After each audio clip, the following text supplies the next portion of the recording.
پەیام وردەکاری موچەی موچەخۆرانی هەرێم لە خشتەکانی بودجەی عێراق بۆ ساڵی 2024 ئاشکرا دەکات. بە پشتبەستن بە بڕیاری دادگای فیدراڵی، خەرجی فعلی لە بودجەی عێراق بۆ موچەی موچەخۆرانی هەرێم لابراوە. ئەگەر دەسەڵاتدارانی هەرێم بە بانکیکردن بەپی بڕیاری دادگای فیدراڵی ئەنجام بدەن و داهاتی ناوخۆ ڕادەست بکەن، کێشەی موچە بە تەواوی چارەسەر دەبێت. بڕی موچەی موچەخۆران لە خشتەکانی بودجەی عێراق. لە خشتەکانی بودجەی عێراق بۆ ساڵی 2024 بڕی 11 تریلیۆن و 576 ملیار و 521 ملیۆن و 335 هەزار دینار بۆ موچە دانراوە.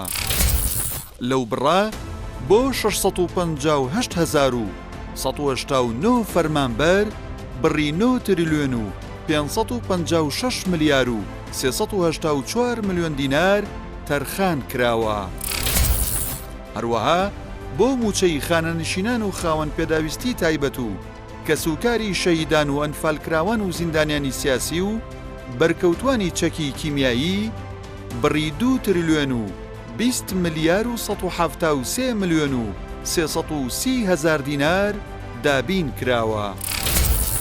کۆی موچەی مانگانەی موچەخۆرانی هەرێم لە خشتەکانی بودجەی عێراق. لە خشتەکانی بودجەی عێراق مانگانە بڕی 964 ملیار و 710 ملیۆن و 111 هەزار دینار بۆ موچەی موچەخۆرانی هەرێم دانراوە. 796 ملیار و 362 ملیۆن دینار بۆ موچەی فەرمانبەران و 186 ملیار و 347 ملیۆن دینار بۆ خانەنشینان و خاوەن پێداویستی تایبەت و کەسوکاری شەهیدان و ئەنفالکراوان و زیندانیانی سیاسی و بەرکەوتوانی چەکی کیمیایی دابین کراوە و بەم شێوەیە دابەش کراوە. 119 ملیار و 139 ملیۆن دینار بۆ خانەنشینان، 10 ملیار و 967 ملیۆن دینار بۆ خاوەن پێداویستی تایبەت و 37 ملیار و 123 ملیۆن دینار بۆ موچەی کەسوکاری شەهیدان و ئەنفالکراوان و زیندانیانی سیاسی و بەرکەوتوانی چەکی کیمیایی. پلەبەرزکردنەوە و هاوتاکردنی موچە. ئێستا مانگانە موچەی موچەخۆرانی هەرێم 950 ملیار دینارە، بەڵام لە بودجەی عێراقدا مانگانە 964 ملیار دینار دانراوە.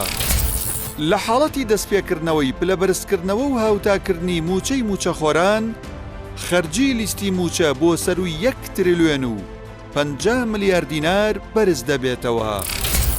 لەو کاتەشدا بەپێی یاسا دەکرێت پارەی پێویست لە بودجەی بەکاربردنی هەرێم کە بڕەکەی زیاتر لە 2 تریلیۆن دینارە بگوازرێتەوە بۆ موچەی موچەخۆران.